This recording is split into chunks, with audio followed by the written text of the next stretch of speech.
que é a primeira reunião, né, Petra, como bolsista oficial.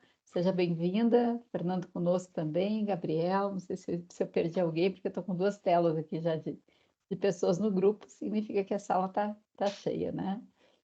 Mas, então, agora oficialmente gravando, agradecendo de novo, assim, muito a participação, principalmente daqueles que se dispuseram a vir aqui fazer a fala, né, do cooperativismo, a professora Paola, a Heloísa, o Robson e o Ricardo, que vão aí nos trazer o principal conteúdo. Mas sendo um grupo de pesquisa, eu ainda hoje conversava com a Heloísa sobre isso. A intenção é que todos possamos discutir esse assunto, né? Então, a gente tem aí algumas falas que vão estar puxando essa discussão, mas todos estão convidados a trazer suas experiências, a fazer perguntas. É assim que se faz uma reunião do grupo de pesquisa, não é uma aula, né? Não é uma conversa tão de corredor, mas é um espaço de muita aprendizagem, né, que se justifica no nosso PPGM. O professor Freitas me lembrava há pouco que acho que tu consegue, Freitas, disponibilizar ali no chat o link? Sim, eu mando no link aqui no chat Tá. para o pessoal baixar aí depois. Que estão todos convidados a acessar, em especial essa edição da Revista Base, que saiu agora nesse mês de abril, porque o editorial que né, faz a primeira fala ali de apresentação da revista, depois a palavra do editor, professor Freitas, é justamente sobre esse tema, né? A questão da liderança feminina dentro do cooperativismo, né? Eu tive aí a satisfação de partilhar essa escrita com a professora Paola e com a Heloísa, que são 2 lideranças femininas indiscutíveis aí no cooperativismo. Então, todos já convidados a acessar e ler ali o nosso editorial. E, Adriana, lembrei muito, né, das conversas iniciais, porque tu foi a primeira orientanda que me provocou a pesquisar liderança feminina, né? Então, sempre muito presente aqui comigo. Acho que de minha parte é isso, eu não quero me alongar, né, mas também aí passo a palavra para os meus colegas, professor Freitas, professora Janine, que se quiserem complementar ou trazer mais alguma fala nessa abertura. Então, acho que agradecer mais uma vez a presença de todos, dizer que é um grande prazer, né? E a gente fica feliz por encontrar pesquisadores em diferentes e profissionais em diferentes momentos, né? Então, temos aí o Robson, o Ricardo, que estão aí no meio do curso para o fim, já finalizando sua pesquisa, a Heloísa, que já galgou aí, né, a conquista do mestrado, né? Finalizou sua pesquisa, e a Paola, né, que é doutora, pesquisadora e também, né, tem todo o cabedal de conhecimento aí do Scope, ancora esse tema profissionalmente e academicamente. Então, é uma honra. Estamos aí muito bem acompanhados, sem contar a presença de todos. De pessoas icônicas no cooperativismo que eu sei que nos acompanham aqui, né? Margarete, entre outras pessoas. Então, pessoal. Eu acho que Oi, só Janine, também, diga não só lá. agradecer, e não, acho que não quero me estender também, tem bastante gente para falar, mas eu queria só pedir para quem estiver falando, deixar o microfone aberto e os outros fechar, porque está dando alguma interferência aqui, não sei, no grupo. Então, eu sugiro que só quem esteja falando, né, que deixe o microfone aberto e os outros fechem para não atrapalhar aí a interferência, tá bom, gente? Obrigada também pela presença de todas e vamos abrir, acho que a fala para os nossos, né, para os nossos convidados. Obrigada, Janine. Então, combinamos, né, no bastidor que a professora Paola nos traria essa primeira contextualização, né? E aí, na sequência, a gente escuta a Heloísa e Ricardo e Robson nos trazem a sequência também, né? Professora Paola, muito obrigada. Fala sua. Eu que agradeço essa oportunidade de estar aqui com vocês, principalmente, né, com tanta gente conhecida das cooperativas. É muito bom ver que a gente está na academia também, está na prática das cooperativas, então essa troca é muito rica. E saber, né, que a Unicinos está preocupada em ter pesquisas voltadas para o cooperativismo, incentiva isso, que os professores estão atentos ao que está acontecendo dentro das cooperativas. Eu recebi essa missão, né, da Patrícia, esse convite de trazer um pouquinho sobre o contexto que a gente tem do cooperativismo aqui, do Brasil, do Rio Grande do Sul, E eu tenho 2 convites também para fazer para você sobre eventos que vêm por aí, do cooperativismo, que podem ser interessantes. Na verdade, 3, porque eu me lembrei de um agora também acadêmico, e eu acho que a gente pode compartilhar sobre isso. Eu prometo ser rápida na minha fala, até porque muitos de vocês já conhecem o cooperativismo, já tem como base, mas eu acho que é importante a gente colocar todos na mesma página, né, e trazer algumas informações. Eu vou compartilhar minha tela aqui com vocês, deixa eu ver se eu consigo subir diretamente, ou se não eu compartilho. Um segundinho.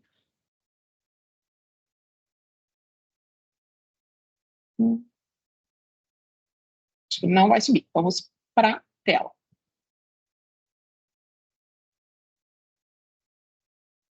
Enfim, deixa eu só projetar aberto aqui a apresentação. Perfeito, agora sim. Por favor, me confirme se vocês já estão vendo. Sim? Tá, perfeito. Ótimo. Então, me apresentando um pouco também, né, mas como agora fala institucional, meu nome é Paola Alondra, eu sou professora e estou como coordenadora de ensino, pesquisa e extensão da Escola Superior do Cooperativismo, que é a instituição de ensino vinculada ao Sistema OCERGS, que é justamente voltada para o desenvolvimento de pesquisa, ensino e também, né, a extensão junto às nossas cooperativas. O nosso papel unicamente é fomentar o desenvolvimento das nossas cooperativas, entregando solução de gestão e governança. Então, primeiro a gente precisa falar, né, por que a gente tem uma organização que representa as cooperativas, tanto a nível estadual, nível nacional, quanto nível mundial. Porque as cooperativas são uma entidade singular. Elas têm características próprias, tanto no que fala a quesitos jurídicos, quanto da identidade, né? Quanto da sua forma de constituição e também o impacto que isso traz na gestão e governança. E eu gosto muito de trazer essa preocupação que a gente tem em satisfazer as necessidades dos nossos proprietários, né? Que são os nossos cooperados. A gente fala sempre em 2 tipos de satisfação. Uma satisfação econômica, que é voltada às aspirações vinculadas aos retornos econômicos que a gente leva aos nossos cooperados, e também a satisfação social, que é vinculada à melhoria da qualidade de vida dos cooperados. Então, isso é bem importante a gente trabalhar, porque quando a gente tem líderes, né, lideranças, como esse grupo aqui que está discutindo, dentro das nossas cooperativas, nada adianta a gente ter um líder que é voltado unicamente para o econômico e não tem esse viés também social, né, da qualidade de vida dos seus cooperados e também de toda a comunidade que cerca uma cooperativa. A gente precisa trabalhar com as 2 vertentes. E às vezes isso não é fácil, porque isso está muito vinculado à nossa forma, né, de entender a identidade, a essência do cooperativismo. E justamente essa identidade do cooperativismo, ela tem como base 7 princípios que tornam essas organizações únicas. Os princípios, eles são a forma de a gente operacionalizar os valores do cooperativismo. Aqui eu dei atenção aos princípios porque muitas vezes a gente tem que trazer nas nossas pesquisas essa costura entre como os princípios impactam na visão que a gente tem sobre os temas que estão sendo estudados. Então, a gente tem o primeiro princípio, que é a adesão livre e voluntária, o segundo princípio, que é a gestão democrática, o terceiro princípio, que é a participação econômica dos membros, o quarto, autonomia e dependência, o quinto, educação, formação e informação, o sexto, que é vinculado à intercooperação, e o último, que é interesse na comunidade ou preocupação com a comunidade. Então, quem estuda o cooperativismo precisa entender muito bem essa essência para fazer essa costura. Porque como a gente não trata a cooperativa somente como um objeto de pesquisa, mas ela tem externalidades que vão conversar, inclusive, com teorias próprias, a gente precisa compreender isso. A gente, como falei para vocês, é formado por 3 instituições de representação. Quando eu falo isso, é em nível de cooperativas no geral. Claro que cada ramo ainda tem as suas subdivisões, né? Mas aqui, de forma geral, do cooperativismo como um todo, a gente fala que a gente tem a ACI, que é a Aliança Internacional das Cooperativas, que é formada, né, por vários países, que tem vários comitês diferentes, que trabalham nessa defesa do cooperativismo e da representação. Eu, como professora de contabilidade que sou, por exemplo, para nós a ACI é muito importante porque ela tem uma cadeira no comitê do IASB que faz as normas contábeis, então ela representa esse tipo de organização para que a gente tenha normas contábeis adequadas. Então, essa representação a nível mundial é feita pela ACI. No Brasil, nós temos uma organização que representa as cooperativas, que é o sistema OCB, que é formado por 3 diferentes casas, o Senecop, a OCB e o Sescop. Quando a gente fala de questões sindicais, a gente fala do Senecop. Quando a gente fala de questões de representatividade, OCB. E quando a gente fala de questões de aprendizagem, é o Sescop, que nada mais é do que parte do Sistema S, né, voltado para a parte da aprendizagem das cooperativas. E a nível estadual, nós temos o Sistema OCERGS, que representa as cooperativas aqui no Rio Grande do Sul, que também é desdobrado em casas, onde a gente tem a representação sindical, tem a representação da OCERGS, que é institucional, e temos também o Sescop RS e a ESCOP, que são responsáveis pela aprendizagem. Aqui trazendo um pouquinho de como funciona essa estrutura, eu geralmente falo que quando a gente traz isso para fora da bolha do cooperativismo, pessoas que não estão tão habituadas com o cooperativismo, parece uma sopa de letrinhas, né? Que a gente começa a falar um monte de siglas. Mas isso é importante para que a gente entenda a estrutura institucional por trás das nossas cooperativas, que fazem parte. E que muitas coisas refletem na forma de gestão e governança delas, porque é feito de uma forma institucional, né? E claro que quando a gente vai trabalhar mais especificamente dentro dos ramos do cooperativismo, isso se abre ainda mais. Aqui eu convido a todos que ainda não conhecem, né, as redes sociais do Sistema OCERGS, então a gente divulga muita coisa por aqui, inclusive sobre pesquisa, sobre eventos que estão ocorrendo. Aqui já trazendo 2 avisos para vocês, informações. A gente tem 2 eventos de pesquisas que são os mais importantes do cooperativismo brasileiro e também da latino-americana. O primeiro é o EBPC, que é o Encontro Brasileiro de Pesquisadores no Cooperativismo. O EBPC, ele ocorre em anos ímpares, então já ocorreu em 2023 e o próximo será em 2025. Todos os pesquisadores do Brasil são convidados a submeter seus artigos. Os 50 melhores artigos ganham tudo pago para ir a Brasília apresentar o seu artigo. Hospedagem, deslocamento, para estar lá. E é um momento em que a gente reúne pesquisadores de todo o Brasil que estão interessados nessa temática. Então, é muito rico o EBPC. Então, já digo, né, para vocês, 2025 a gente tem, já dá tempo de preparar essas pesquisas. Para quem está no mestrado, eu digo, é essencial participar, é muito rico. Para quem já terminou o seu mestrado, ou está fazendo doutorado, ou enfim, parou no mestrado ali, pode fazer o artigo, submeter, para que a gente consiga estar lá e difundindo, né, disseminando o que a gente realmente viu na prática e levando junto com a academia. Então, é muito interessante. E o outro evento que nós temos, que vai ocorrer esse ano, no Uruguai, é o EILAC, que é o Encontro Latino-Americano de Pesquisadores no Cooperativismo. Ele ocorre em anos pares, né? Então, a cada 2 anos é ofertado. A última edição foi no Paraná, aqui no Brasil, e agora está no Uruguai. Então, também é um evento muito interessante para quem pesquisa o cooperativismo e também pesquisa a economia solidária, né? A gente costuma dizer que esse é uma referência para nós também.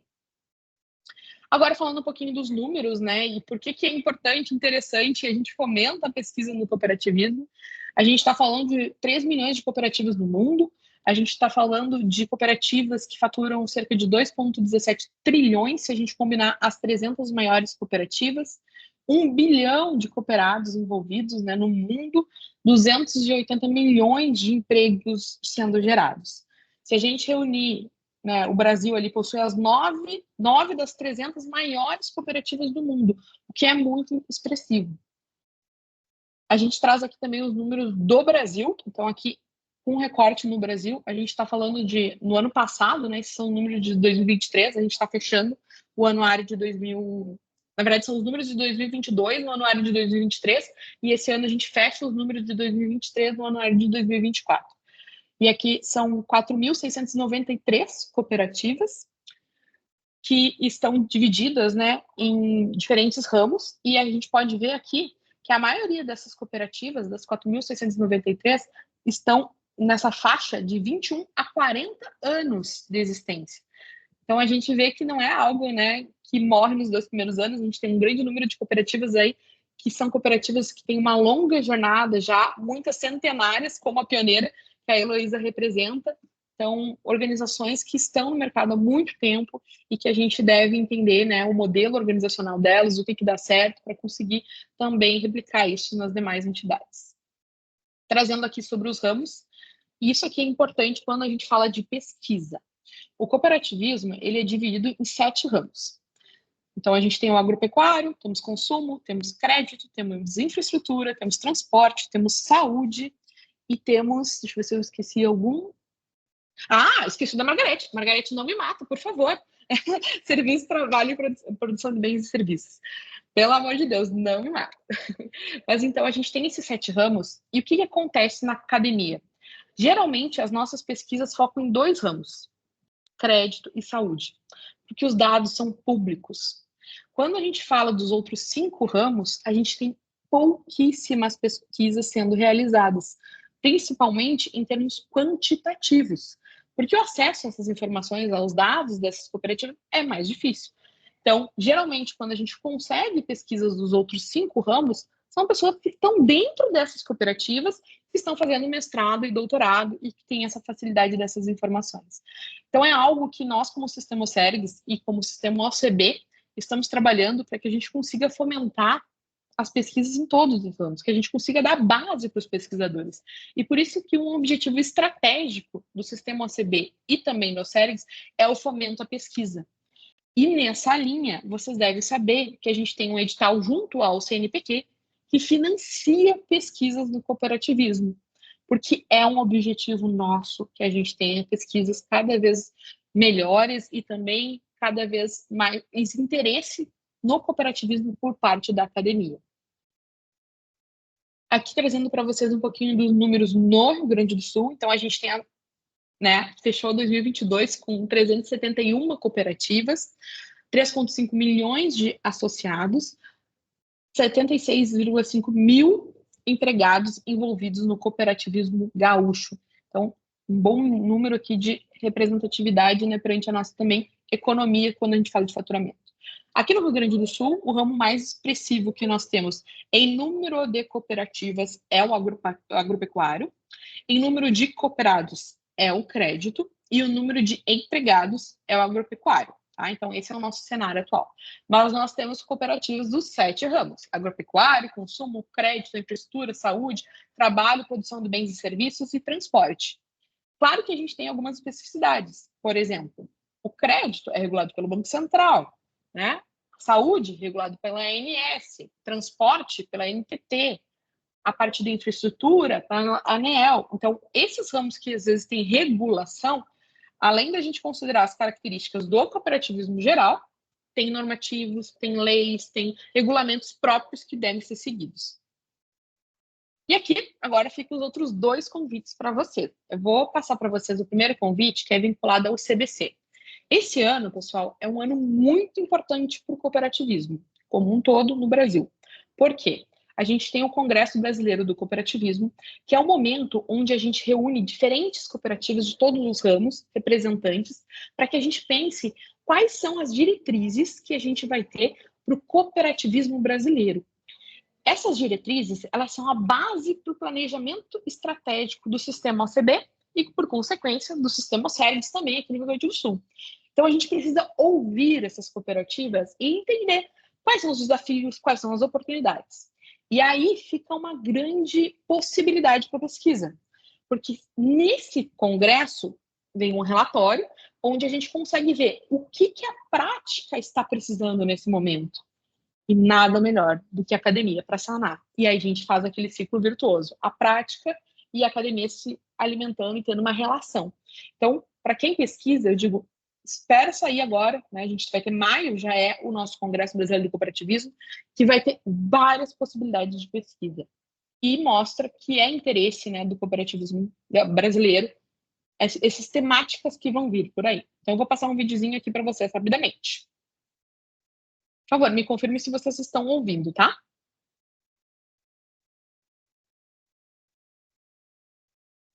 Não? Sem som. Já vi ali. Não, tá. Erro ao compartilhar. A pecinha atrás do computador. Só um minutinho. Agora eu acho que vai.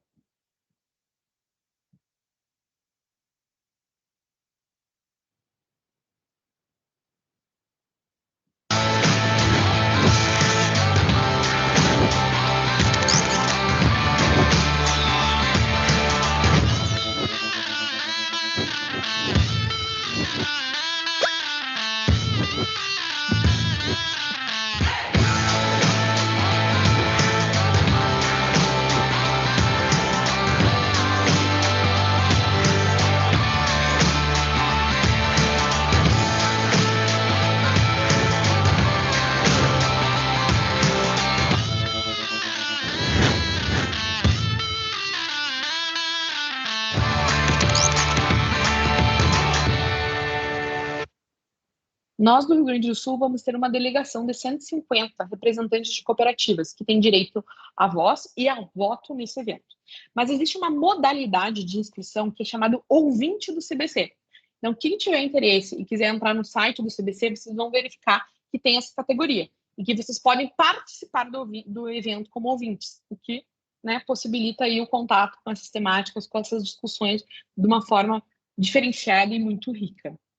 E o outro convite que eu tenho para vocês já é aqui vinculado ao Rio Grande do Sul. Então, é o nosso maior evento do cooperativismo gaúcho aqui do estado, que é a Semana da Competitividade, que é aberta a todos. Então, dia 19, 20 e 21 de junho, a gente vai ter a Semana da Competitividade e eu vou passar aqui para vocês um pouquinho do que a gente vai ter nesse evento.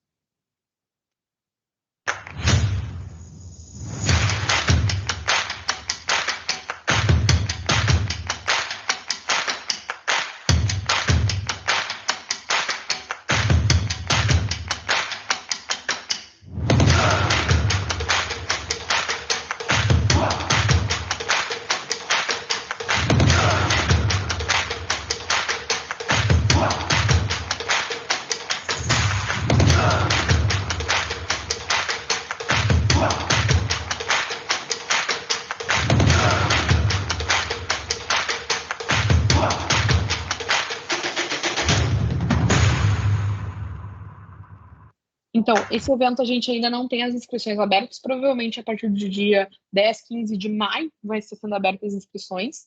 Vocês viram que tem uma trilha ali que é pessoas e lideranças, né? Então, acho que é de interesse todo mundo que está aqui nesse grupo de pesquisa, talvez participar dessa linha, dessa trilha que a gente chama, e é uma oportunidade também para estar em contato com as cooperativas aqui do Rio Grande do Sul, para conhecer um pouquinho desses desafios e também de oportunidades que a gente tem tanto para pesquisa quanto para o cooperativismo como um todo. Eu espero ter feito um pouquinho da introdução do que é o cooperativismo, trazendo também algumas novidades e oportunidades para todos vocês. Muito obrigada, Paola. Muito obrigada. Eu acho que trouxe informações, dados e muita coisa aí para a gente também se inspirar do ponto de vista da pesquisa, como tu mencionou, né? Para que a gente aproveite o tempo, eu combino com o grupo da gente passar a palavra de imediato para a Heloísa, né? E aí talvez a gente faça uma pequena pausa entre a Heloísa e a apresentação do Ricardo e do Robson para ver que questões que surgem nas duas falas iniciais. Pode ser? Então, Heloísa, se tu conseguir aí trazer a tua exposição mais ou menos entre 15 minutos, eu sei que tem muito mais assunto para muito mais, mas eu acho que a gente complementa com o debate no grupo, pode ser? Pode ser sim. Muito bem, boa tarde a todos e a todas. Queria primeiramente agradecer a oportunidade, já vou compartilhando aqui a tela também para falar um pouquinho e trazer um pouquinho da minha apresentação e também de alguns achados na pesquisa que, então, eu efetuei com a coordenação e orientação da professora Patrícia, com a orientação da professora Rejane Killing do Scope, né? Foi um mestrado muito rico no sentido de trazer os conceitos de gestão e negócios, mas também linkar para o âmbito das cooperativas. Então, agregou muito no nosso trabalho, especialmente para mim, que iniciei a minha trajetória em 2011, junto ao Conselho de Administração da Sicredi Pioneira. Então, eu tenho esse retrato de estar na gestão, na primeira gestão onde tiveram mulheres no Conselho de Administração em 2011. A Sicredi Pioneira é uma cooperativa que foi fundada em 1902, e desde então nunca tinha mulheres em conselhos, apenas iniciou essa inclusão em 2011, né? Então, desde a minha participação, minha entrada no conselho, eu venho me desenvolvendo na área do cooperativismo, fiz pós-graduação em cooperativismo, no curso também da Unicinos, um curso mais antigo em cooperativismo no Brasil, né? E mais reconhecido também. Quem tiver a oportunidade também, fica ao convite de fazer. E em 2016, eu, enquanto conselheira, recebi o convite para participar do processo de sucessão para a vice-presidência da cooperativa. Eu e mais 3 colegas se inscrevemos, e durante um ano de processo, nós fomos avaliados, enfim, testados e e desafiados, vamos dizer assim, para que a gente pudesse entregar o melhor para a cooperativa. Após esse um ano, em 2017, eu fui escolhida pela comissão de sucessão para ser a futura presidente da cooperativa, se assim os associados desejassem. Isso aconteceu em 2019, quando ocorreram as assembleias. Então, desde 2019, estou na vice-presidência da Sicredi Pioneira, como a primeira mulher vice-presidente da Sicredi Pioneira, a primeira mulher, espero, de muitas outras que virão, né?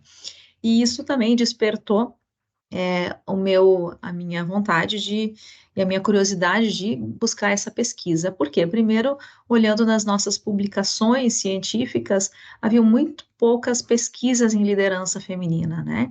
Também compreender os diversos perfis de liderança, começar, além de conhecer esses perfis, também conhecer o melhor perfil para mim, na minha vida, procurar atuar, né, na minha área.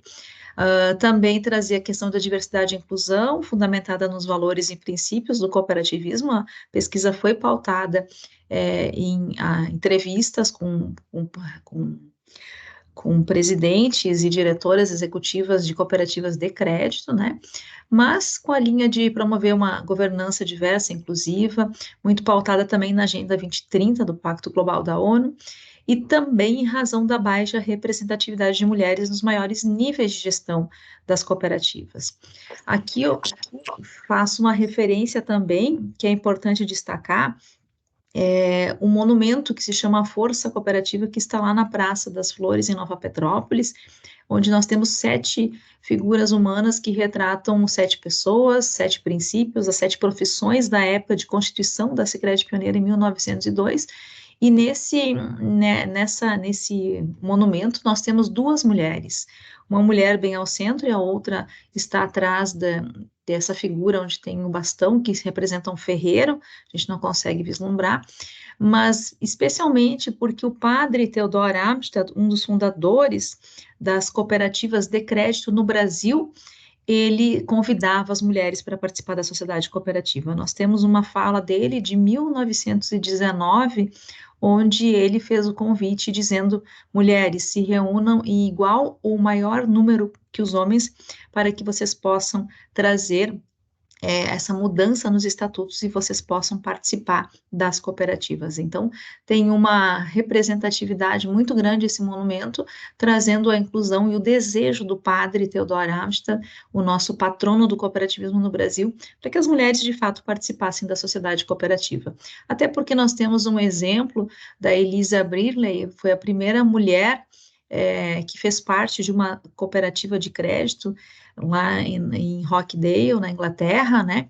A gente está falando de 1844, quando foi fundada a primeira cooperativa. Nesse primeiro momento, ela apoiou o movimento, não pôde de imediato fazer parte, mas 2 anos depois, enfim, ela se mobilizou e se converteu em membro de pleno direito, né? Então, também temos um exemplo de 1846, quando nós tivemos a participação da primeira mulher na sociedade cooperativa. Mas a minha pesquisa também, olhando para os dados do relatório de sustentabilidade das organizações cooperativas, de crédito, aqui falando de um sistema de cooperativas, eles retratam 2 trajetórias, a de colaborador e a trajetória de associado. Quando a gente fala em trajetória de associado, nós temos a representação de 40 mulheres do quadro social nas cooperativas de crédito. Olhando para o crescimento dessa trajetória, como coordenadoras de núcleo, 23%, como conselheiras, 17%, e como presidentes ou vice-presidentes, 5%. Então, olhando para esse gráfico, ele demonstra que, embora nós tenhamos maior número de mulheres nas bases, quanto maiores os níveis de gestão, a gente vê que temos menor representatividade.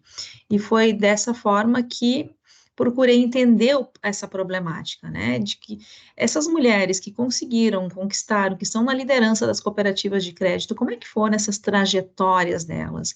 E como é que essas trajetórias, ou seja, o desenvolvimento dessas mulheres, desde a sua infância, adolescência, como é que elas impactaram nas suas carreiras? Porque se hoje nós temos uma baixa representação, a gente tem que entender por quê. né? Então, dentro dessa linha de pesquisa, o objetivo foi compreender essas trajetórias, quais foram os potenciais, os fatores potenciais e restritivos da jornada de liderança.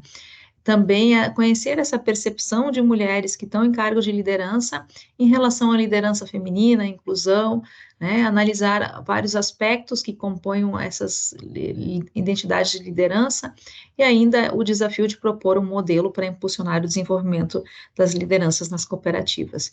Então, eu entrevistei 14 mulheres, foram entrevistas em profundidade e buscando diversas falas, né, e aqui rapidamente trazendo para vocês, e daí também faço menção a algumas falas, no objetivo 1, analisando essas trajetórias de liderança, de que forma elas trouxeram a sua visão no contexto cultural.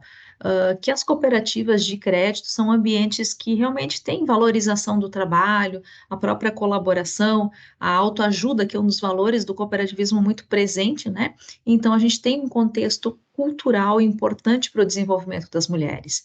Também a influência da identidade social adquirida no âmbito familiar, ou seja, essas mulheres que hoje são líderes das cooperativas de crédito tiveram lá na sua infância, na adolescência, todo um estímulo, né, para que elas buscassem se desenvolver, buscassem estudar, e participassem de grêmio estudantil, de diversas entidades, como líderes, como, né, gestoras, e foram se moldando a essa trajetória, nessa trajetória de liderança.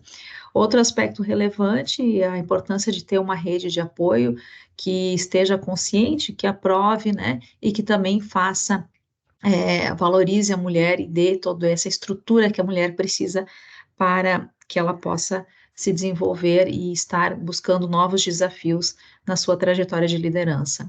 Oportunidade de desenvolvimento em novos contextos e experiências. Então, aqui, diante de todos esses fatores, já lá que iniciaram na infância, com a rede de apoio, mas também as mulheres aproveitando esses momentos de se desenvolverem ao longo da sua trajetória. A importância de uma referência profissional feminina, ou seja, ter modelos que as mulheres possam enxergar, né, e buscar, eu quero chegar lá, né, então, e a busca pela independência financeira e autonomia foram destaques dessas entrevistas com as mulheres, ou seja, elas sempre buscavam ser independentes financeiramente, buscavam trabalhar desde cedo e buscar essa independência financeira. Alguns fatores potenciais, então, o apoio e incentivo das lideranças ou dos seus líderes, para que, de fato, essas mulheres pudessem se desenvolver e as oportunidades pudessem ser ocupadas pelas mulheres, conhecimento e a busca constante por capacitação. Essas mulheres entrevistadas, um dos destaques foi, de fato, a busca por conhecimento técnico, comportamental, hard skills, soft skills, né? Então, isso ficou muito presente, o quanto essas mulheres se capacitam para estar nos cargos de liderança e continuam as suas capacitações depois de conquistá-los. Estabelecimento de redes, contatos, redes de apoio e desenvolvimento, um networking, uma rede, trocas, ideias, experiências, e daí eu sempre costumo falar e trazendo um exemplo de uma das mulheres que mencionou quando nós somos pequenos, nós éramos pequenos na nossa infância, olhando para o contexto da menina e do menino, os meninos, na sua maioria das vezes, brincavam fora de casa, né, com futebol, pelada, bolita de gude, taco-bola, e as mulheres, em sua maioria, brincavam dentro de casa, de casinha, de bonecas, né, então, o quanto as mulheres não foram estimuladas a saírem de casa para fazer network, né, para estar junto com outras pessoas, trocando ideias, trocando informações. Então, quanto isso hoje é relevante para o desenvolvimento das mulheres na liderança. E, por último, ainda dentro dos fatores potenciais, as habilidades comportamentais como condições potenciais. Como fatores restritivos, comportamentos preconceituosos, muitas vezes da sociedade, uma sociedade preconceituosa, patriarcal, né? O assédio como barreira à ascensão da mulher, insegurança e falta de prontidão para assumirem novos desafios, e desencorajamento por parte da sociedade, de amigos e até mesmo de familiares. Também analisando essas percepções das mulheres em relação à liderança, olhando para um ambiente cooperativo, a gente vê que o ambiente, de fato, é um ambiente favorável para o desenvolvimento da liderança. Por quê? Porque nesse ambiente do cooperativismo nós temos a base de valores, de princípios do cooperativismo voltada, né? Por exemplo, o 7º princípio do cooperativismo, o interesse pela comunidade. As mulheres, elas têm muito essa abertura de ouvir os demais, de olhar para a comunidade, de olhar para o desenvolvimento, a parte da educação também, né, o quanto é importante as mulheres terem, e têm isso na sua presença. A questão dos valores, a equidade, a solidariedade, né, a autoajuda, ali também nós temos a igualdade, né, na segunda linha da fala. Então, todas essas características das mulheres, elas conversam com os valores do cooperativismo, elas têm relação e conexão com a essência feminina. Ainda algumas percepções ligadas ao gênero, no segundo quadro, nós temos pouca abertura para a participação das mulheres em cargos de liderança nas cooperativas, ainda temos pouca abertura, né? Conexão com a metáfora do teto de vidro, ou seja, as mulheres vão se desenvolvendo, só que parece que chegam num determinado momento e acabam não ascendendo, né? O contexto cultural da cooperativa preserva atitudes e costumes do sistema patriarcal, nós temos aí muito presente, especialmente aqui no Rio Grande do Sul, em muitas cooperativas. Desenvolvimento das mulheres para assumir posições de liderança, que também é importante, o estímulo ao desenvolvimento das mulheres para que elas possam continuar se desenvolvendo e no futuro assumir posições de liderança. Ainda analisando os aspectos que ajudaram a compor as identidades, a liderança pelo conhecimento, a importância da formação, capacitação técnica, a importância da liderança nas organizações, com características que impactam no ambiente organizacional. Eu costumo dizer que eu estando na vice-presidência, nós já tivemos várias mulheres que se desenvolveram como gerentes da sede. Nós tivemos mais mulheres em conselho. Quando, no último conselho, nós tínhamos 10 conselheiros, somente uma mulher, no caso eu. E agora, nesse novo conselho, nós temos 40% de mulheres no conselho. Então, de certa forma, ter um modelo, ter uma liderança à frente da organização faz com que outras mulheres se motivem e possam buscar o seu desenvolvimento, né? Ainda linkando aos atributos da liderança transformacional, né, com características na liderança feminina, a inspiracional, também o feminino, a sensibilidade da mulher, a preocupação de formar outras lideranças femininas, preparar sucessoras mulheres, e, por último, o reconhecimento dos atributos femininos como significativo para gerar influências entre as pessoas e ter ambiente, clima mais propenso ao desenvolvimento e até mesmo a inclusão como fator de sucesso para a inovação, né? Para a gente ir para a finalização, aqui ainda foi a proposta de um modelo para impulsionar o desenvolvimento das mulheres nas cooperativas, numa análise de perfil das mulheres desenvolvidas, questionar sempre se há mulheres desenvolvidas e preparadas, e também o fator de autoconfiança e autossegurança para o desenvolvimento nas cooperativas, desenvolvimento das mulheres nas cooperativas. Então, muito importante esse equilíbrio entre a autossegurança e desenvolvimento técnico, né, das mulheres. Ou seja, tem muitas mulheres preparadas, mas às vezes o clima não é favorável para que elas, de forma a ter autoconfiança, possam se manifestar, né? A questão também das demandas da vida familiar, a gente sabe que o labirinto de liderança, onde a gente tem a questão do apoio das redes, é muito importante, né, a rede de apoio, para que as mulheres possam assumir posições de liderança. Falo assim por mim mesma, né, que sou mãe de gêmeos, hoje eles têm 11 anos, mas lá quando eu iniciei a minha trajetória, eles tinham 6 anos para 7, então precisavam de um cuidado maior, ainda precisam, mas sempre contando aí com uma grande rede, mãe, irmãs, esposo, né, e secretária em casa, para que eu possa, assim, de fato, me concentrar nas atividades da empresa. A questão de revisar alguns critérios, políticas para avaliar o desempenho, especialmente na época da pandemia, quando esse trabalho também foi feito. O ambiente organizacional, isso é bem importante, eu gosto sempre de destacar. Será que a cultura e as políticas organizacionais das cooperativas são limitadas nas oportunidades para as mulheres assumirem posição de liderança? Como é que está isso, né? E ainda a liderança comprometida, medindo ainda fatores, desenvolvimento pessoal dos liderados, né? A rotatividade está acontecendo muito, por quê? Vamos dar uma olhada, empatia, enfim, né?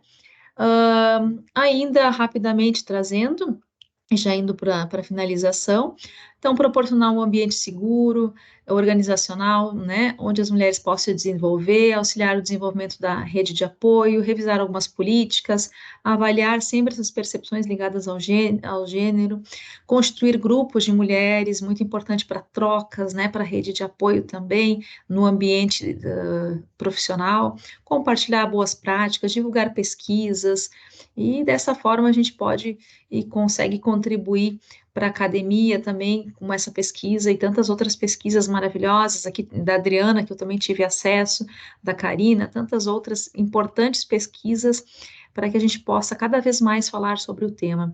Para as organizações cooperativas também, compreendendo, analisando essas trajetórias, nós conseguimos, de fato, criar um modelo para que a gente possa cada vez mais impulsionar esse desenvolvimento das mulheres, e para as mulheres, então, a contribuição de que esses dados buscados aqui, né, construídos nessa pesquisa, eles podem, de fato, ajudar na construção da trajetória de liderança, né? Então, ainda esse contexto a gente pode ampliar para outros ramos do cooperativismo, né, e fazer com que cada vez mais mulheres tenham acesso a esses contextos, e também não só para outros ramos, avaliar a questão de outras diversidades culturais existentes, né? A gente não entrou na questão da mulher negra, mulher indígena, enfim, tantas outras possibilidades. E como diz o Amartya Sen, né, as mulheres são agentes ativos de mudanças enquanto promotoras dessa transformação social. E o empoderamento das mulheres, e aqui, quando a gente fala de empoderamento, a gente sempre ressalta que empoderamento não é dar poder para as mulheres, né? Mas sim, de fato, dar oportunidades para que elas possam se desenvolver por si só e buscar conquistar as posições de liderança, conquistar o seu espaço na sociedade, né? Gente, muito obrigada pela oportunidade de estar aqui com vocês. Falei rápido, eu sei, tem bastante coisa, né?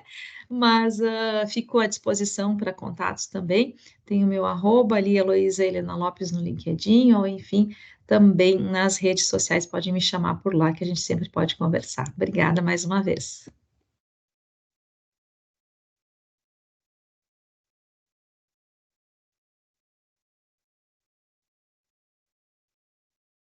Oi, me escutam? Sim. Desculpa, pessoal, caiu a minha rede aqui, entrei pelo celular, tá?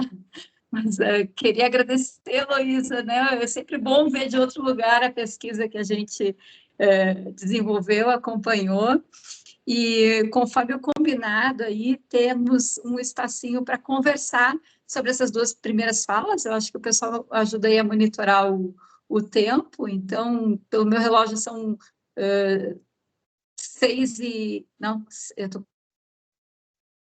15 para as 6. Oi? 15 para as... a gente conseguir aí uns 20 minutos, até umas 6h05, 6h10 aí de conversa, para dar tempo do Robson Isso, e né? o Ricardo poderem falar. Quando o pessoal vai pensando, eu quero só fazer alguns complementos e já alguns convites também para ver o edital, né, que a gente tem ali divulgado. A Heloísa falou muito bem nessas possibilidades e dos desafios. Eu vou fazer alguns acréscimos que a gente discutia nessa atualização já da pesquisa da Heloísa, visto que o editorial veio um pouco depois, né? Mas eu gostaria de destacar que o impulsionar a mulher para cargos de liderança estratégica em cooperativas tem a ver também com poder transformar o mindset dentro desses locais, ou seja, poder dar uma perspectiva mais estratégica para melhorar a governança nos temas que envolvem a inclusão, a diversidade, mas também, né, destacando o impulso ao desempenho financeiro que muitas pesquisas já apontam, a presença da mulher impulsionando resultados financeiros, e que às vezes isso ainda é pouco discutido, né? Por outro lado, para a gente chegar a essas perspectivas, a Heloísa falava do teto de vidro, né? E eu destaco também aqui a questão do labirinto de cristal que se usa, ou seja, não só a mulher ascender hierarquicamente, mas ela também poder literalmente quebrar essas paredes de cristal, que tem a ver com a reverberação da sua influência, independente dela estar em cargos mais altos ou não, né? Dela poder ter voz e influência dentro destas organizações. Aliás, isso é algo que está lá na agenda de pesquisa, e a gente propõe, como agenda de pesquisa futura, estudos que explorem não só o olhar da mulher sobre liderança feminina, mas que se escute, sobretudo, a voz dos homens nesse processo, né? Ou seja, como é que os homens percebem essa inclusão de gênero, né? E como eles estão dispostos a também serem transformados por esse mindset. Então, queria só frisar esses pontos. Eu acho que ele tem outras coisas que a gente coloca, mas a Heloísa já explanou super bem. E todos estão convidados aí a discutir. Eu estou lembrando que quando a gente estava iniciando, abrindo o grupo aqui, a Margarete disse, não, como não estar aqui, né, sendo pioneira nesse movimento? Então, estamos aqui aguardando para ouvi-los e ouvi-las também. Eu estava te ouvindo e pensando, anotei algumas coisas e tu falaste recém, como os homens nos percebem, sabe? Isso é importante. Não é que eles tenham que abrir brechas para nós, não, nós conquistamos esses espaços, só que eles têm que ter um olhar também, porque foram anos de não nos enxergarem só como donas de casa, como outras profissões, que nós também queremos as outras, né? E dar o direito a todo mundo chegar. Depois eu faço mais algumas considerações, porque eu sou metida, né? Não adianta, Patrícia. Ótimo. E aí, pessoal, essa sala está tão cheia, tem espaço para a gente conversar mais. A Josi agora está vendo também. Tudo bom, Josi? Eu posso mexer com essa gurizada que está aí. Eu comecei no cooperativismo, numa cooperativa de artesanato, onde eu fazia parte do Sebrae, e aí nós formamos o Mão Gaúcha, que foi uma marca gaúcha de artesanato da Coparix. Tá? Por que eu chamo a atenção nisso? Porque, na época, quando eu fiz essa migração para a cooperativa, todo mundo disse, tu é louca, tu vai sair do Sebrae para fazer, trabalhar numa cooperativa, e até hoje eu acho que sempre existe alguém maior que nos ilumina a tomar determinadas também atitudes. E, a partir dali, a Heloísa, a Paola, agora que me conhece, eu galguei espaços que jamais uma mulher seria. E antes de muita gente, né, Heloísa, nós fizemos a diferença. Então, o que eu acho assim, de importante para a gente motivar cada vez mais esse pessoal jovem, tanto homens quanto mulheres, a assumir o seu espaço. Porque nenhuma mulher será sozinha boa demais e nenhum homem será sozinho bom demais. Nós temos que ter a junção dos dois, porque para ter um equilíbrio, assim como a gente tem em casa também, né? E isso eu acho que é importante. Aí eu vou fazer uma retrospectiva assim. Hoje eu sou presidente da FETrabalho, mas sou a única mulher que chegou no Cicopa Américas, tá? Eu represento o Brasil no Cicopa Américas, como no Américas eu sou do Conselho, e no Cicopa Mercosul eu sou da vice-presidência. Então, eu acho que isso é importante, eu quero ver muitas de vocês que eu estou enxergando agora chegarem lá também. É o meu desejo, ajudarei vocês a chegarem lá com certeza. E eu acho que é assim importante. Eu fui durante 10 anos a coordenadora do ramo trabalho na OCB. Uma das coisas que me chamou a atenção é que quando eu cheguei lá só tinha sido homens que tinham chegado nesse lugar. E eu enfrentei alguém que era o bambam e que todo mundo elogiava. E eu me candidatei e ganhei a eleição.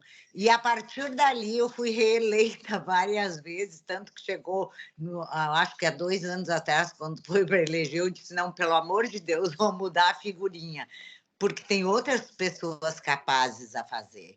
E isso eu também quero mostrar, e estou mostrando para as pessoas, que tu não precisa ficar num cargo para que tu represente a mulher no cooperativismo. Tu pode representar de outras formas. Outra coisa que eu acho também assim muito importante é os jovens, tá? Tanto homens quanto mulheres.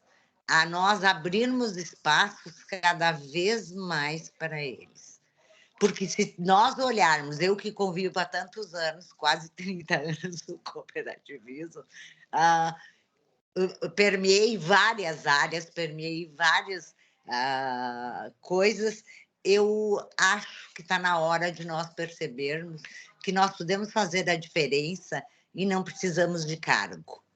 Nós estamos juntos, estamos trabalhando e deixar essa gurizada assumir, porque eles vêm agregar conosco, não que eu acho que tem que substituir todos os velhos, tá? E sim, né, Heloísa, como tu estava citando, as mulheres que vieram, elas vieram para participar e agregar junto. E isso é importante. Eu adoro estar no meio dessa gurizada. Eu viro gurizada também, quem me conhece, e isso é importante. A gente não vai perder o que a gente tem de conhecimento ou os lugares que a gente pode alcançar. E sim, agregar com eles uma força, com um olhar diferente. Porque tem coisa, eu brinco quando começou a pandemia, para todo mundo o virtual era algo assustador naquele momento. Para alguns já havia esse conhecimento, mas para todo mundo no cooperativismo era diferente. E aí o que nós tivemos? Entrar, né, aprender a fazer, e hoje todos nós, a grande maioria, sabe fazer. Então, era essa a minha mensagem assim, que eu queria dar para vocês. Eu sou professora também, eu dou aula, eu dou consultoria, eu vou aos outros estados dar aula, então eu acho que isso é importante, tá? Da gente transmitir o nosso conhecimento a tudo. E eu ouvindo vocês hoje, eu tenho 5 pós, eu ouvindo vocês hoje me deu uma vontade de fazer um mestrado, porque eu achava que, não, não tem mais, né? Mas vocês botaram um pirulito na minha boca, e eu ainda vou pensar em chupá-lo até o fim. Olha só, tá? que Mas boa eu acho que é notícia. muito legal olhar vocês. Eu conheço N professores da Unicinos, como aqui da PUC, né? E a Paola, então, né? Paola, dentro da Scope não tem quem não me conheça, mas é importante isso. Da gente fazer sim uma troca. Cada um tem o seu jeito, cada um tem a sua maneira de expressar. Nós vimos palestras aqui, tópicos maravilhosos feitos pelas pessoas que apresentaram, e todas com o seu jeitinho especial. Isso é que é legal. O jeitinho de cada uma estava ali marcado. Então, eu vou parar, porque se vocês deixarem, eu vou até a noite. Então, obrigada por essa oportunidade, realmente, Patrícia, fantástico. Faça outros. Tá bem, está convidada, continua convidada, né? Eu acho que muito da tua fala veio também a trazer a questão da inclusão, da diversidade, que não é só de gênero, né? As próprias questões de etarismo que tu está colocando em pauta, mas, enfim, acho que é um grupo que a gente pode vir a reeditar e abrir outras frentes, e com certeza está convidado para esse e para outros, viu, Margarete? Uma satisfação de ter aqui. Estou olhando Obrigada. aqui o professor Luiz Felipe Maldaner, também um ícone nesse tema que é o cooperativismo. Que bom de ter aqui, Maldaner, uma satisfação também. Muito obrigado. Eu estava assisti principalmente a última, porque eu me atrapalhei aqui na entrada com o link, né? O time novo aqui, eu ainda não estou bem acostumado com ele, né? Então me atrapalhei. Mas essa inclusão do gênero nas organizações é um tema. Olha, eu vou dizer, do tempo que eu estava ainda no Banco do Brasil, já era lá na discussão, na estratégia do banco, conseguir nomear gerentes mulheres, né? E a gente tinha um roteiro de uma norma para escolher os gerentes e tinha que estar entre os 20 classificados para poder a gente escolher o gerente, num sistema que a gente chamava de talentos no banco. E as mulheres não conseguiam porque tinha que ter pós-graduação, tinha que ter formação superior, e isso as mulheres tiveram sempre, ao longo da sua carreira, essa dupla atividade de trabalho em casa e na atividade profissional.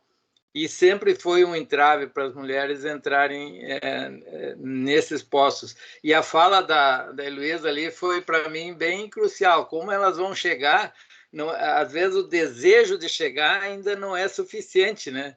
Vai ter que ter toda uma preparação que, às vezes, as mulheres não têm tempo, não têm condições de se prepararem na formação, principalmente formação acadêmica, que é o mais difícil e mais longo.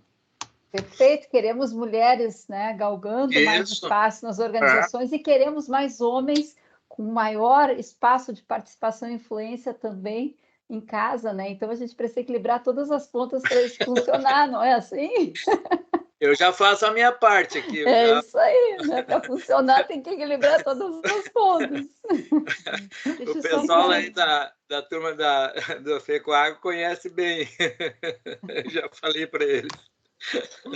Deixa eu trazer só uma percepção. Eu participo de um movimento, uma rede global de liderança feminina das cooperativas de crédito, e nós temos aqui no Brasil também o nosso núcleo que se chama Sister Society Brasil, onde nós temos lideranças das cooperativas de crédito. E na última reunião que nós tivemos a incumbência de conversar com conselheiras de administração das cooperativas de crédito, perguntando se elas já haviam sofrido preconceito no seu cargo de conselheira, né?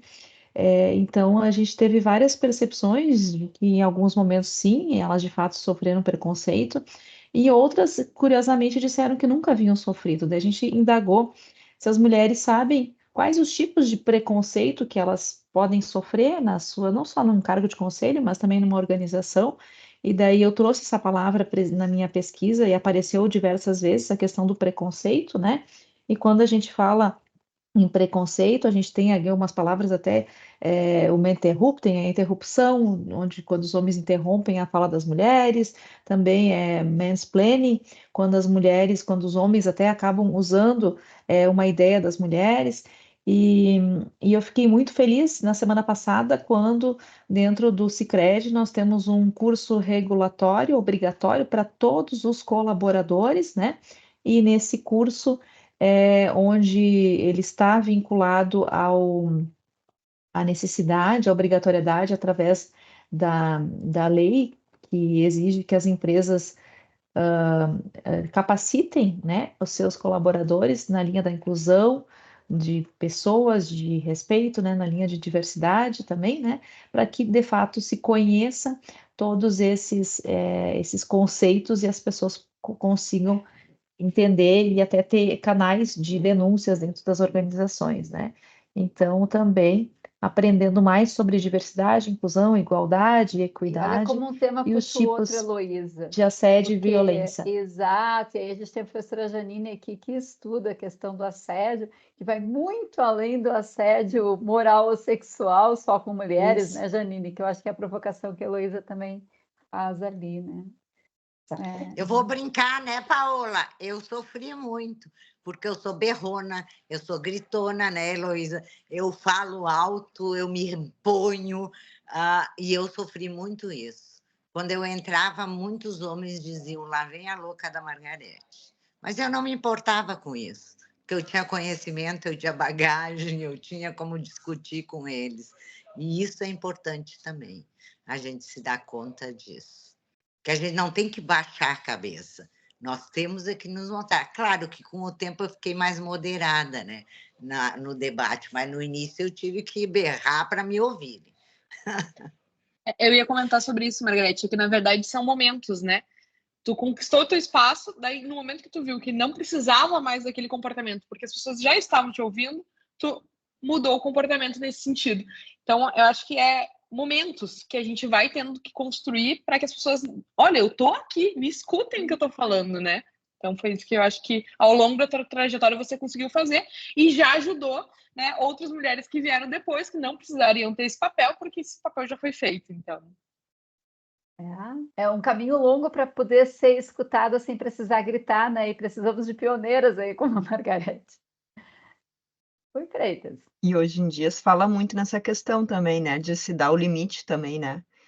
Para outra pessoa que está te cometendo, né, o assédio, assim, não devolver com assédio, né, gente, mas poder também, às vezes, apontar para a pessoa que isso que ela está fazendo é uma violência. Então, é um limite que eu estou dando para o outro. E ele é bem importante, né? E também mostrar que as pessoas têm que ser respeitadas. Eu sofri muito, eu tive no conselho da OSERGS, eu acho uns 12 anos, então, quando eu ia falar, todo mundo falava na minha frente, eu queria falar antes de mim, não, calma aí, eu estou falando, agora é minha vez de voz e fala, e aí eles começaram a me respeitar, mas é difícil mesmo, não é fácil. Até porque esse A Louca da Margarete já tem um viés bem implícito, né? Hoje a gente estuda, né, que dificilmente um homem que vá se posicionar mais firme, ele vai ser chamado de louco, né? Isso é bem um estereótipo, que às vezes é um preconceito que as próprias mulheres não percebem, né? Mas estão aí até nesses discursos aparentemente inofensivos, né? Chamar de louca seria o que eles já tem o nome, que é o gaslighting, né? Tá enquadrado Isso nisso, mesmo. né? Pessoal, eu queria, então, assim, coisas... sem querer cortar o assunto, eu estou preocupado com o tempo aqui também, Perfeito. que já são 6h06, a gente tem mais 2 falas. Então, eu ia sugerir que a gente passasse agora para os nossos mestrandos, para eles poderem falar um pouquinho das pesquisas deles, né, e prestigiar também, né, que senão a gente tem o nosso horário combinado. Mas antes disso, eu também queria agradecer a Josi, que nos mandou aqui um link de 2 cursos, né, que a Unicinos oferta, e eu vou colocar aqui no chat, né, Josi? Se quiser falar rapidinho.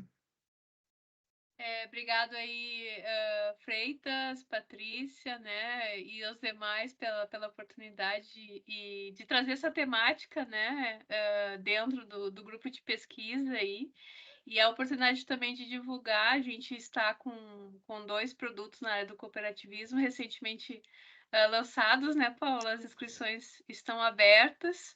Um deles, inclusive, ele é na temática de ESG, e a gente tomou um cuidado para que o corpo docente fosse equilibrado, né? Então, a escolha dos professores ministrantes também, na hora de compor o quadro docente do projeto do curso, de tentar essa busca, né, pelo equilíbrio, de a gente ter uma presença feminina também dentro do corpo docente do curso, e nos chama aí esse mais focado na sustentabilidade, né, e nos pilares aí da DSG, e a gente tem um outro também em Cruz Alta, né? Vai ser presencial em Cruz Alta, né, Paula, na sede da CCGL. O professor Baldani aí pode contribuir também aqui, é um dos professores, né, que vai ministrar, e esse é mais focado em finanças e controladoria, e a gente já agradece também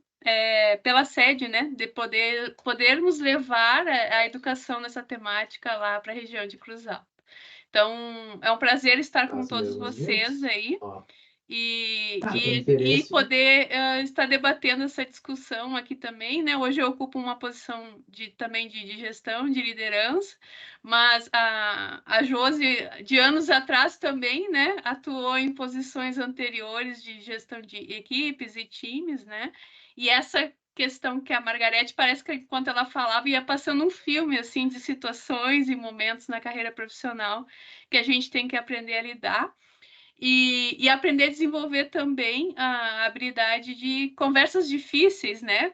Ter conversas difíceis no sentido também de nós estabelecermos o limite, como a Janine comentou anteriormente, né? Da gente também colocar esse limite, né? Chamar a atenção que aquilo está sendo desrespeitoso e não seguirmos, né, com uma comunicação violenta, desrespeitosa, né? A gente também tem esse papel de que às vezes as pessoas não percebem, né, a questão que está sendo feita, ou não, né? Aí depende muito do contexto profissional em que a gente está, mas acho que me sinto aí representada pelas falas anteriores, né, passando um filme, e aproveito para agradecer o espaço da gente poder divulgar esses 2 produtos recentemente aí lançados no mercado. A gente que agradece, Josi, é uma honra ter uma gestora da Unicinos aqui, né, Freitas? Isso aí. Eu não sei quem começa agora, o Ricardo ou o Robson. Quem que vai? Posso começar, professor? Eu ia dizer, não sei qual foi o par ou ímpar deles, mas vamos lá. Fala até com vocês agora. Eu até aproveito para comentar, né, que, além dos cursos de especialização, né, o Ricardo e o Robson são nossos alunos do mestrado, né? E nós estamos ainda com... É possível, né, fazer a matrícula aí no doutorado, tá, Heloísa? Então, temos aí o doutorado e também o mestrado. E caso queiram, de repente, conhecer, cursar uma disciplina, né, como aluno... Tem um nome estranho, né? Aluno especial, mas, assim, é o aluno que cursa uma cadeira ou 2 para depois poder entrar aí no curso também. Vou colocar o link do programa aqui no chat também e peço que ajude a divulgar o nosso curso. Vai lá, Ricardo. Perfeito. Queria agradecer, então, o convite da professora Patrícia de participar aqui, dizer que é uma satisfação muito grande estar com vocês, conhecendo a história e a trajetória da Heloísa, da Margarete, enfim. E dizer, José, eu participei junto quando foi conversado sobre o programa de pós-graduação ali na CCG. Agradecer, deixa eu compartilhar aqui, só um pouquinho. Eu lembro, sim, da reunião. Estão vendo a minha apresentação? Que a partir de agora eu não vejo vocês mais. Sim, então, tá. Então, eu trabalho uma pesquisa, né, que eu vou compartilhar com vocês, que a gente iniciou. Não foi aplicada ainda, a gente está nessa etapa, mas é bom vocês conhecerem, né? Gostaria de compartilhar com vocês a estrutura da pesquisa e o que a gente está fazendo aqui. Meu nome é Ricardo, eu trabalho na CGL, sou coordenador de DHO, e vou passar para vocês um pouco. O contexto, acredito que a maioria já conhece, né, essas esse símbolo, né, do cooperativismo, não preciso reiterar muito sobre o contexto e a importância, mas a gente vai focar aqui no meu trabalho, no meu estudo, pelo menos, numa cooperativa de 2º grau, tá? Que é, no caso, a CCGL. Como ele vai ser um estudo de caso, vai ser aplicado na CCGL, é bom que vocês conheçam também o contexto da cooperativa que ele vai ser aplicado, tá? A CCGL é uma cooperativa central, hoje a gente conta com um pouco mais de 1.400 colaboradores e a gente atua em 3 unidades de negócio diferentes para as cooperativas. A gente, através do complexo portuário em Rio Grande, a gente faz recebimento, armazenagem e expedição de granéis, principalmente soja. Hoje, mais de 70% da soja exportada do Rio Grande do Sul passa pelos nossos terminais lá. Em Cruz Alta, a gente tem a unidade TEC, que é uma unidade de desenvolvimento de pesquisa e desenvolvimento no agronegócio, possui laboratórios de análise de semente, análise de solo, e a gente chama de CCGL LAC, também aqui em Cruz Alta, onde a gente recebe a produção, recebe o leite do produtor rural e faz o beneficiamento e transforma em produtos lácteos. Em Cruz Alta também fica a nossa holding, que a gente chama, que são todas as unidades de apoio que suportam as 3 unidades de negócio. RH, compras, marketing financeiro, enfim. E o que isso tem em comum? Por que é importante eu falar sobre tudo isso? Pelo impacto, né, como vocês já viram pelo contexto dado tanto pela Paola, né, nas falas antes, o impacto disso tudo, e tudo isso é balizado, tocado por lideranças. Existem pessoas em contextos diferentes, em lugares diferentes do Estado, fazendo um trabalho de desenvolvimento e gestão de pessoas. Hoje, no Grupo CGL, a gente tem mais de 105 lideranças espalhados por todas essas unidades. Eu trago aqui também uma justificativa para a minha pesquisa, que se considera, né, que as cooperativas têm um desempenho superior em meio a crises e dificuldades, independente do setor que atua, independente de onde elas estão localizadas no globo terrestre, seja ela em país desenvolvido ou não. Aqui tem algumas notícias também sobre o que está se buscando e como é que está acontecendo esse momento do cooperativismo. Tem essa notícia aqui, que diz que o crescimento do cooperativismo brasileiro foi 4 vezes superior ao PIB. Existe também um programa, uma iniciativa aqui pela OCERGS, que é o ERS Coop 150 bi de prosperidade, que pretende, que impulsiona comitês para chegar a esses 150 bi de prosperidade de faturamento até o ano de 2027, desdobrando isso a mais de 4 milhões de associados, 100 mil empregos diretos, 300 milhões em investimentos em capacitação, treinamento e desenvolvimento. Ou seja, é algo bastante relevante, não só para quem mas para a sociedade, para a comunidade onde ela está exercendo as suas atividades. Para entender um pouco, aqui agora eu vou dar um contexto um pouco mais específico e o porquê que é interessante a gente estudar a liderança nas cooperativas, eu trouxe aqui uma imagem da nossa fábrica de leite, né, de leite em pó, de beneficiamento, e aqui situar um pouco onde seria se nós não fôssemos uma cooperativa. A gente teria aquela relação com os nossos stakeholders, onde existe um fornecedor no qual a gente compra a matéria-prima, passa pelo processo industrial, a gente vende para o nosso cliente e existem os concorrentes aos nossos lados. Essa é uma briga normal, é uma competição normal entre o mercado de uma organização não cooperativa, digamos assim. Nós, como cooperativa, ela acaba mudando um pouco essa dinâmica, a governança e os interesses dentro dessa dinâmica comercial. A gente faz o nosso produto aqui, tomei a liberdade até, Robson, de pegar um card, é o nosso último produto, até fazendo uma propaganda, que é um leite em pó rico em proteína no Brasil, o primeiro leite em pó rico em proteínas, a gente está fabricando aqui em Cruz Alta, mas para ele virar, tem o produtor rural, uma operação dentro da fazenda, vem através de uma operação logística, chega o leite cru na fábrica, depois ele vira o nosso produto e depois ele é comercializado lá no supermercado. E aí a gente normalmente entende, como eu falei, que o cliente é aquele cara que vai lá na gôndola e compra o nosso leite em pó. A dinâmica para nós como cooperativa, e é aqui que eu vejo que é a oportunidade do nosso estudo sobre a liderança, é que o nosso cliente também, a gente tem cliente nas duas pontas, a gente também tem como cliente o produtor rural. Nós só existimos por causa do produtor rural para atender uma demanda também econômica. Então, como é que a gente faz? Até a própria OCERGS Sescope tem nos desafiado, lançado problemas de ideias, lançado, como a Paola falou também, a gente vai ter a semana da competitividade aí, e sempre é falado como é que a gente faz para desenvolver essas lideranças, como é que a gente faz para tomar decisão baseada em dados, como é que a gente evolui a gestão, o desenvolvimento, o desempenho das nossas lideranças, considerando os valores e as características da atividade cooperativista. Então, por isso, eu trago, né, aqui eu estou trazendo o pipeline de liderança, que é um conceito de Rancharan, que trata de como que, de uma forma da gente fazer o desenvolvimento dessas lideranças. Tenho 4 objetivos específicos aqui, onde eu preciso, num primeiro momento, identificar na estrutura da cooperativa aonde que estão essas lideranças. Na obra original do Rancharan, ele divide em 7 níveis de liderança. Eu preciso entender aonde que estão, se elas estão alocadas nessas caixinhas que ele coloca.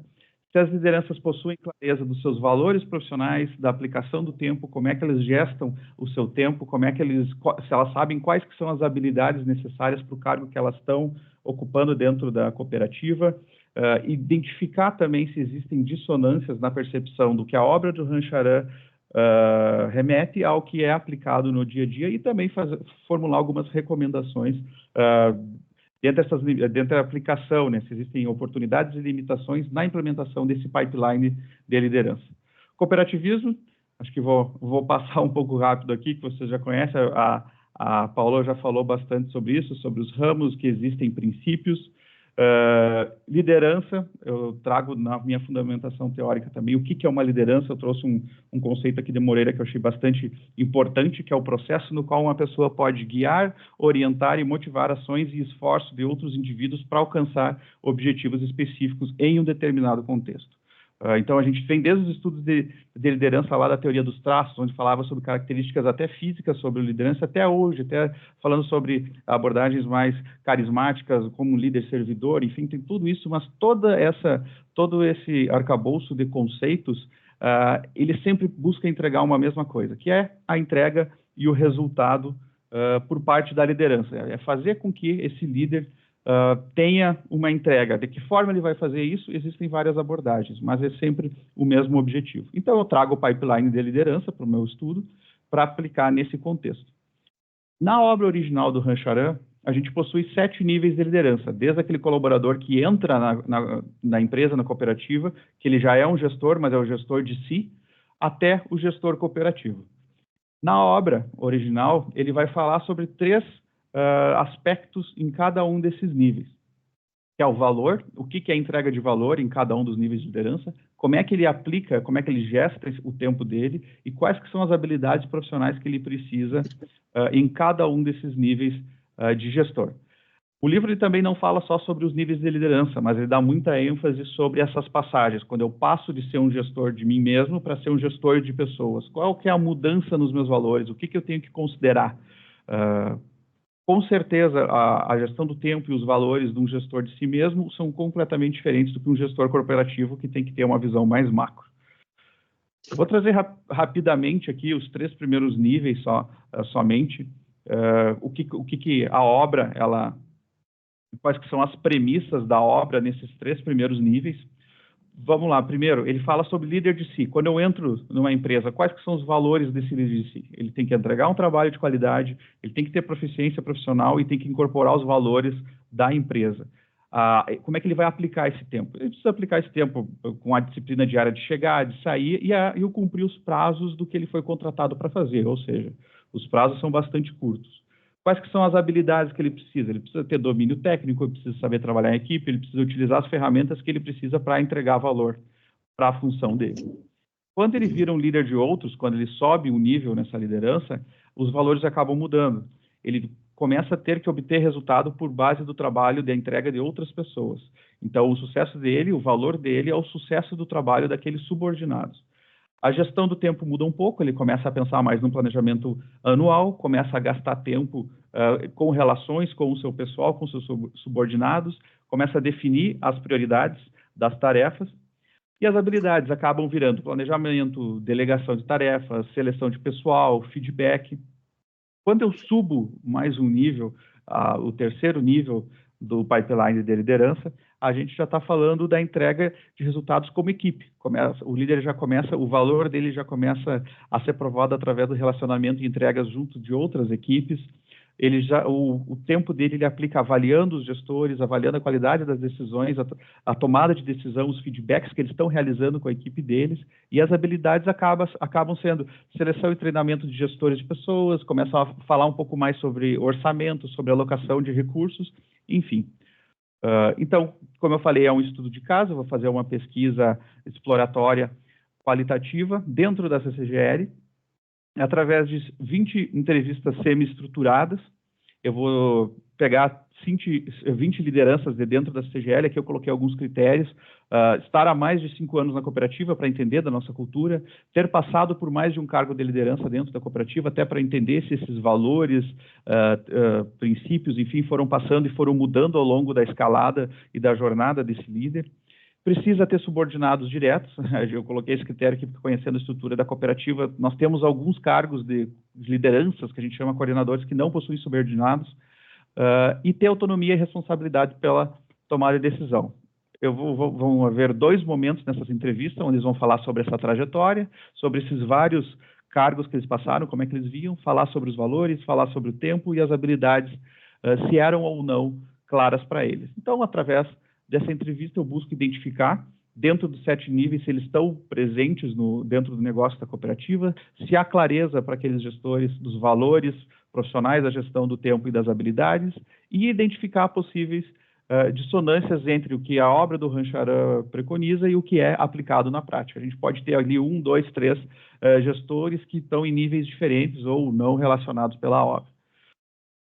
O que eu estou buscando entregar, então, para o cooperativismo é uma alternativa, uma ferramenta para a gente moldar o desenvolvimento das lideranças. Para a academia, um estudo sobre a utilização do pipeline dentro de cooperativas. Nós já temos bastante estudos sobre lideranças em cooperativas e sobre pipeline de liderança, mas nada de pipeline de liderança em cooperativas, pelo menos por enquanto. E para o setor, então, a possibilidade, né, e a nossa vontade de entregar com uma melhor qualidade, uma profissionalização dos líderes no agro, para serem mais eficazes e eficientes dentro das nossas cooperativas. Acho que era isso, professora. Agradeço mais uma vez e fico à disposição da equipe para sanar dúvidas. Obrigada, Ricardo. Pedir para o Robson o Robson iniciar de imediato para a gente não perder tempo. E Ricardo, só aproveitando, na qualidade aqui de professor, também não poderia deixar de falar, né? O tempo ruge, como diz o outro, né? O tempo ruge.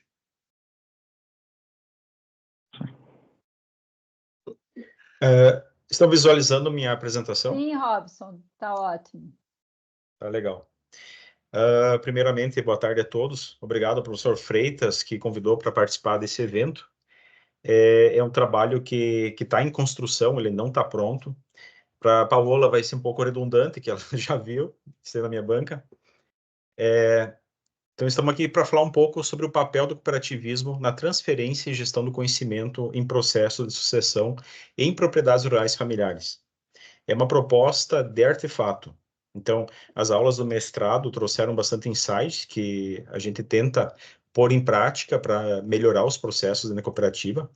Além do mais, como o propósito da cooperativa é proteger e prosperar o associado, foi pensando nisso que surgiu essa ideia de projeto. Desde o começo, o meu objetivo era aproveitar o trabalho do mestrado para agregar algum valor na cooperativa e não simplesmente um trabalho só para obter título. Acredito que não somente eu, mas também o Ricardo tem o mesmo objetivo de agregar algum valor, algum retorno à cooperativa. Então, contextualizando, o trabalho está sendo realizado entre os associados de uma cooperativa agrícola do Noroeste Gaúcho, fundada em 1968. A cooperativa possui 5.126 associados, 88% desses associados são homens e 72% desses associados possuem mais de 50 anos de idade. Então, ali já começa a haver um alerta sobre a sucessão familiar. Então, há 55 anos, foram os associados que fundaram a cooperativa e eles são a razão da cooperativa existir. Então, manter e aumentar o quadro social da cooperativa é fundamental também para a própria sobrevivência da cooperativa. Mas, para isso, é claro, de forma mútua, as propriedades rurais familiares também precisam inovar, prosperar e passar de gerações em gerações. Então, como problema de pesquisa, como a cooperativa pode contribuir na transferência e gestão do conhecimento em processo de sucessão em propriedades rurais familiares. O objetivo geral é propor um artefato que possibilita a cooperativa contribuir na transferência e gestão do conhecimento em processo de sucessão em propriedades rurais familiares, como propósito, como o próprio objetivo geral já está citando, a ideia é desenvolver algum artefato que possibilite a cooperativa disponibilizar para os seus associados alguma ferramenta que contribua para a transferência e gestão do conhecimento, que hoje está sob o domínio do chefe familiar. Esse artefato pode ser um software, uma planilha, um dashboard, um livro, enfim. É a pesquisa que vai dizer o que vai sair desse artefato. Os objetivos específicos é mapear como o processo de transferência do conhecimento ocorre hoje nas propriedades rurais, ver se elas existem, identificar elas, essas práticas e os modos utilizados para transferência de conhecimento das gerações, compreender os conhecimentos necessários para uma sucessão. Então, que conhecimentos são importantes para manter a continuidade da propriedade? E para evitar que ela pare de funcionar, que ela continue funcionando. Identificar os elementos necessários para a transferência e gestão do conhecimento em processo de sucessão. Então, esse objetivo visa identificar os elementos necessários para a transferência do conhecimento, considerando as particularidades do contexto rural e as demandas de mercado. Continuando com os objetivos específicos, analisar como as cooperativas podem contribuir no processo de transmissão e gestão do conhecimento. Ou seja, seria analisar de que forma a cooperativa pode conduzir esse processo de transferência do conhecimento. Esse processo é importante, ele deve ser bem planejado, porque deve contribuir para a cooperativa se aproximar ainda mais do associado e principalmente do sucessor, que é o futuro associado. E integrar os conhecimentos e atores do processo a fim de desenvolver um artefato para a gestão do conhecimento.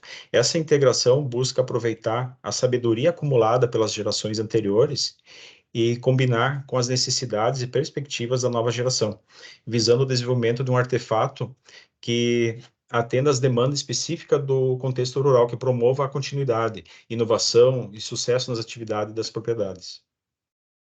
A justificativa, então, primeiramente, é obter conhecimento. O estudo pode contribuir para o avanço do conhecimento nas áreas de cooperativismo, sucessão familiar, gestão do conhecimento, no contexto das propriedades, então, além de obter mais conhecimento no método Design Science Research. Preservar o conhecimento do chefe familiar. Oi? Preservar o conhecimento do chefe familiar. O chefe familiar normalmente possui uma vasta experiência e conhecimento tácito sobre as práticas agrícolas, gestão da terra, condições locais, entre outros aspectos relevantes para o sucesso da propriedade. Preservar esse conhecimento é essencial para garantir a continuidade e aprimoramento dessas práticas ao longo do tempo. Facilitar para a permanência do jovem no campo.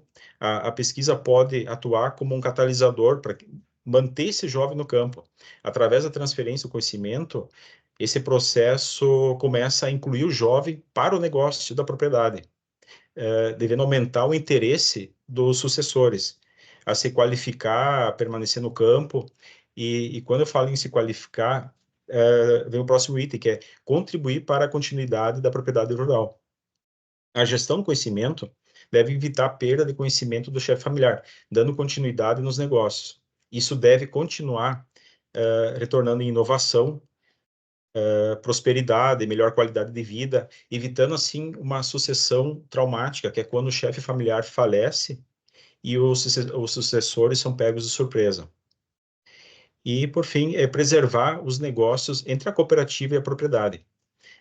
A ideia aqui é fortalecer as relações com o associado, aproximar os sucessores da cooperativa, manter a continuidade da propriedade, que deve permanecer fazendo negócios com a cooperativa, seja assim, venda de produtos, transferência de tecnologia, recebimento de mercadorias, enfim.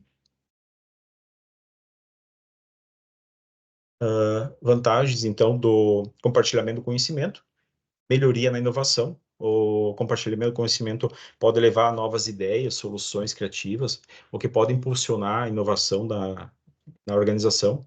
Melhorar o desempenho organizacional ajuda a melhorar a eficiência e eficácia nas operações de uma organização, o que pode levar ao melhor desempenho geral. Aprendizado e desenvolvimento de funcionários ajuda os funcionários a aprender uns com os outros e a desenvolver novas habilidades e competências. Melhoria na tomada de decisão, fornece informações importantes que podem ajudar na tomada de decisão. Fortalecimento da cultura, ajuda a criar uma cultura de colaboração e aprendizado contínuo em uma organização. e redução de custos, porque ajuda a evitar a duplicação de esforços, reduz custos associados à pesquisa e desenvolvimento, e a informação que não se perde. Aqui estou mostrando os modos de conversão do conhecimento. Começa aqui no canto esquerdo, então, com a socialização, é a conversão do conhecimento tácito em conhecimento tácito. Esse modo de conversão ocorre por meio da interação social entre as pessoas, como a observação, a imitação, a prática. É a forma mais natural de aprendizado, que ocorre por meio da experiência e da convivência uma com as outras. Depois passa para externalização, é a conversão do conhecimento tácito para o conhecimento explícito. Esse modo de conversão ocorre por meio de articulação de conceitos de ideias, como a criação de metáforas, analogias, símbolo, enfim. É a forma de tornar explícito o conhecimento que antes era tácito, permitindo que outras pessoas possam compreendê-la e utilizá-la. E a combinação, então, é a conversão do conhecimento explícito em conhecimento explícito. Esse modo de conversão ocorre por meio da troca e combinação de conhecimento, como em reuniões, conversas, experiências e práticas. É a forma de integrar diferentes conhecimentos e informações para criar uma nova ideia e solução. E internalização. É a conversão do conhecimento explícito em conhecimento tácito. Esse modo ocorre por meio da aplicação de conhecimento formal no trabalho, como em manuais, documentos, treinamento, enfim. É a forma de transformar o conhecimento explícito em habilidades, em competências que podem ser aplicadas no dia a dia. A metodologia, então, é o Design Science Research. Essa metodologia gera um produto final, que por enquanto ainda estamos chamando de artefato, porque ainda não chegou, a pesquisa ainda não chegou a uma definição do o que vai ser o produto final. Vai depender de como vai desenrolar a pesquisa. Aqui tem alguns tipos de artefato.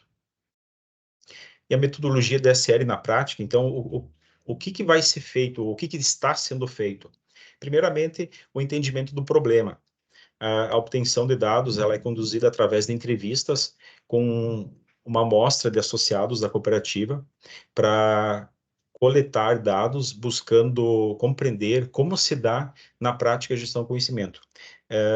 Não existe uma quantia X de pessoas que devem ser entrevistadas. No momento que existe uma saturação nas respostas, ok, a pesquisa está concluída.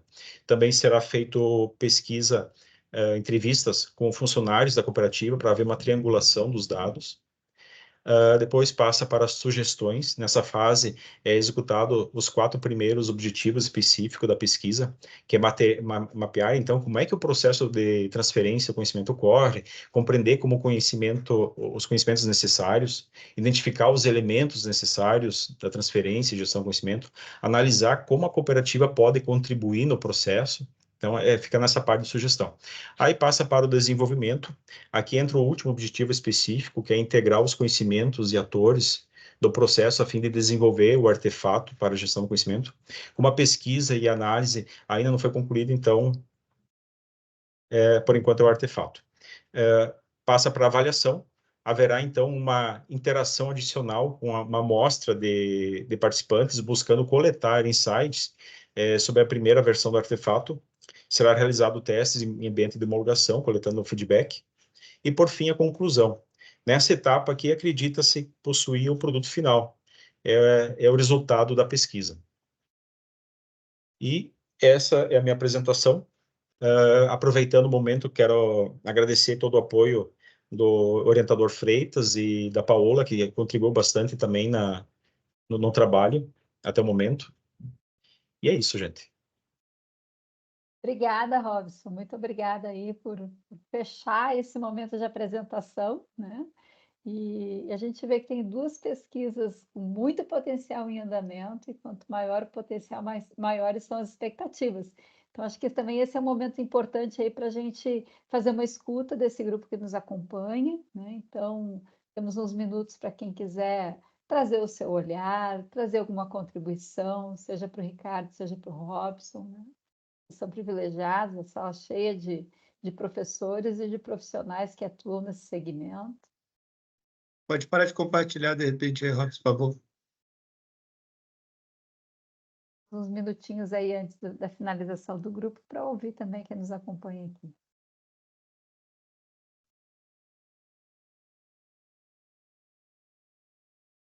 Robson, conta para a gente como é que está o andamento aí da coleta de dados. Olha, eu tô entrevistando associados, agricultores que estão no meio da plantação, quer dizer, colheita de soja. Então, para conseguir essas entrevistas foi um desafio, tá? O pessoal estava, assim, todo mundo envolvido com a colheita, daí me diziam, não, só mais tarde, agora não tenho tempo. Aí, semana passada, choveu aqui na região, e foi minha sorte, viu? Eu aproveitei que deu uma pausa na chuva e corri visitar produtores. Comecei a fazer entrevistas. Então, entrevistei vários associados, todos os associados que eu entrevistei, como vocês viram aqui no slide que eu mostrei, a maioria dos associados são produtores com mais idade, tá? E seus filhos possuem aproximadamente a minha idade. Então, a história deles é muito parecida uma com a outra. São pessoas que nasceram no meio rural, se criaram trabalhando no campo, sabe? Mas está sendo bem, bem bacana. Eu pretendo agora, ainda esse mês, entrevistar meus colegas de trabalho da cooperativa, para depois fazer essa triangulação com os dados. Obrigado. Não sei, Freitas, se a mesma pergunta se aplica ao Ricardo também. Eu acho que sim, né? É importante a gente ter notícias e essa impressão aqui é só um momento Eu de vi, compartilhamento. Não, assim, a gente vai ter que dar uma revisada, porque talvez surgiu na banca, né, a possibilidade de a gente transformar ela numa quali quant, e eu achei muito importante as considerações que a professora Viviane deu. Só a gente vai ter que conversar sobre isso, para eu poder ir a campo. Bastante. Dependente do quali quant, o quali está garantido, né, Ricardo? Sem Essa dúvida. parte já vale o campo. O legal, assim, para quem do programa, né? Então, essas pesquisas assim, do mestrado profissional, aí tem um recém-formado aí, o Gustavo, né? Ela tem o caráter, né, dessa contribuição acadêmica, mas também tem o caráter da contribuição gerencial, né? Então, esse olhar assim é bem, bem bacana, é um diferencial muito importante, né, Orival? Temos vários aí, Luísa, que estão conseguindo aplicar na prática o que pesquisou. Por favor, Maldani. Eu gostaria de fazer 2 comentários. Um primeiro sobre a pesquisa do Ricardo e aquele produto que ele mostrou ali. Eu gostaria de mencionar que uma parte dele foi testado no Nutrifor, resultado daquela visita que a turma da FECOAGRO fez lá no Tecnocinos e tal, que o Freitas e eu fizemos um acolhimento. E os testes foram feitos no Nutrifor pela Jaqueline e a turma dela ali, e a turma do Ricardo. Não foi, né, Ricardo?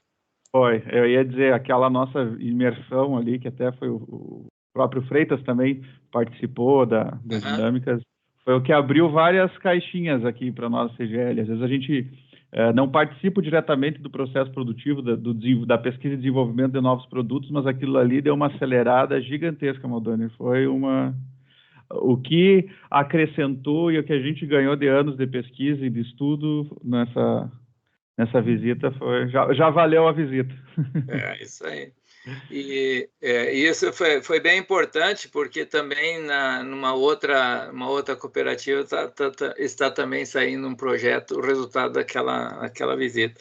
E a tua pesquisa, Ricardo, eu acho que ela é bem importante, viu? Eu acho que se puderes fazer uma quant com um questionário enviado para mais gente, eu acho que vai ficar realmente com um grande potencial aí de publicação. Mesmo que seja uma quant com estatística mais descritiva, né, Maldani? Isso, assim, exatamente, com questionário mais simples, né? Porque tu também não vai ter tanto tempo assim agora, né? Ou em outras cooperativas também, enfim, é de se conversar. E aí abrir para além do caso da CCGL. Exatamente, eu estava pensando sobre isso, exatamente.